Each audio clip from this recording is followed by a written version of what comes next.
Once upon a midnight dreary, while I pondered weak and weary over many a quaint and curious volume of forgotten lore, while I nodded, nearly napping, suddenly there came a tapping, as of someone gently rapping at my chamber door.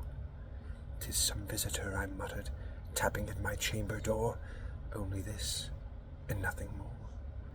Ah, distinctly I remember, it was in the bleak December, and each separate dying ember wrought its ghost upon the floor. Eagerly I wished the morrow, vainly I had sought to borrow from my books surcease of sorrow for the lost Lenore, for the rare and radiant maiden whom the angels named Lenore, nameless here forevermore.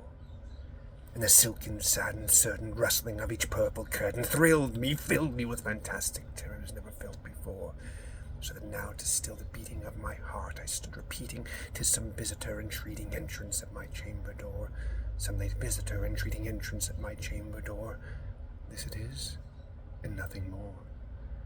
Presently my soul grew stronger, hesitating then no longer. "Sir," said I, "or madam, truly your forgiveness I implore, but the fact is I was napping, and so gently you came rapping, and so faintly you came tapping at my chamber door, that I scarce was sure I heard you.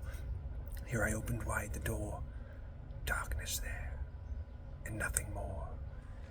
Deep into that darkness peering, long I stood there, wondering, fearing, doubting, dreaming dreams no mortals ever dared to dream before.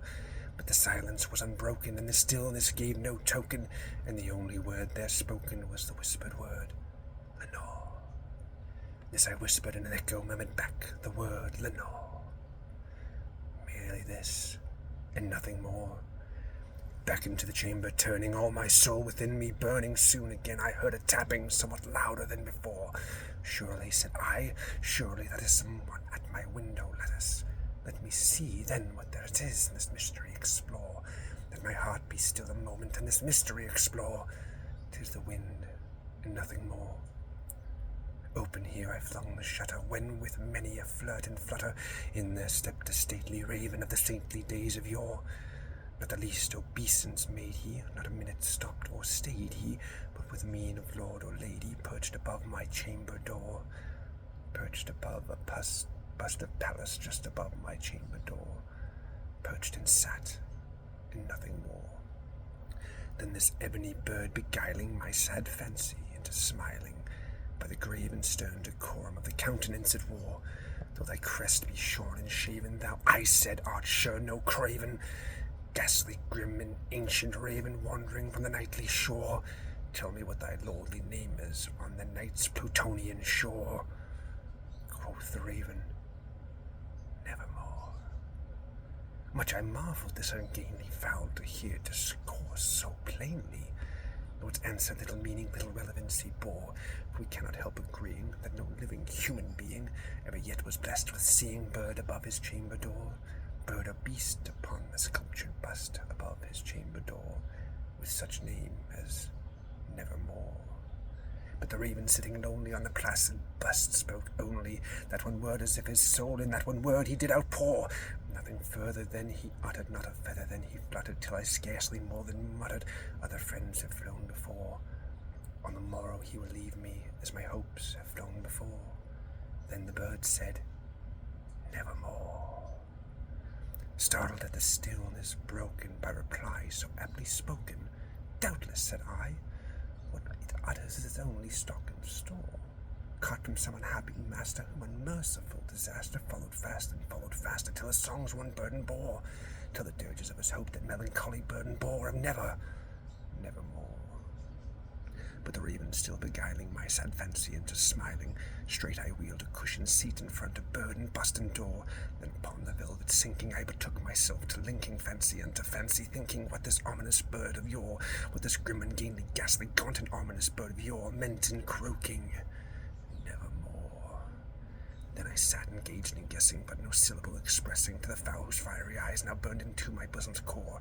This and more I sat divining, with my head at ease, reclining on the cushion's velvet lining that the lamplight gloated o'er, but whose velvet violet lining with the lamplight gloating o'er she shall press, nevermore. Then methought the air grew denser, perfumed, groped for an unseen censer, swung by seraphim whose footfalls tinkled on the tufted floor. "Wretch," I cried, "thy God has lent thee, by the angels he hath sent thee, respite, respite, and nepenthe from the memories of Lenore. Quaff, oh quaff this kind nepenthe, and forget this lost Lenore." Quoth the raven, "Nevermore." "Prophet," said I, "thing of evil, prophet still, if bird or devil, where the tempter sent, or where the tempest tossed thee here ashore, desolate yet all undaunted on this desert land, enchanted on this desert home, by horror haunted, tell me truly, I implore, is there balm in Gilead? Tell me, I implore." Quoth the raven, "Nevermore." "Prophet," said I, "thing of evil, prophet still, if bird or devil, by that heaven that bends above us, by that God we both adore, tell the soul with sorrow laden, if within the distant Aden it shall clasp a sainted maiden whom the angels named Lenore, clasp a rare and radiant maiden whom the angels named Lenore." Quoth the raven, "Nevermore." "Be that word or sign in parting, bird or friend," I shrieked, upstarting, "get thee back into the tempest and the night's Plutonian shore. Leave no black plume as a token of that lie thy soul hath spoken. Leave my loneliness unbroken. Quit the bust above my door. Take thy beak from out my heart, and take thy form from off my door." Quoth the raven, "Nevermore." And the raven, never flitting, still a sitting, on the pallid bust of Pallas just above my chamber door. And his eyes of all the seeming of a demon's that is dreaming, in the lamplight o'er him streaming, thought his shadow on the floor. In my soul from now that shadow that lies floating on the floor shall be lifted nevermore.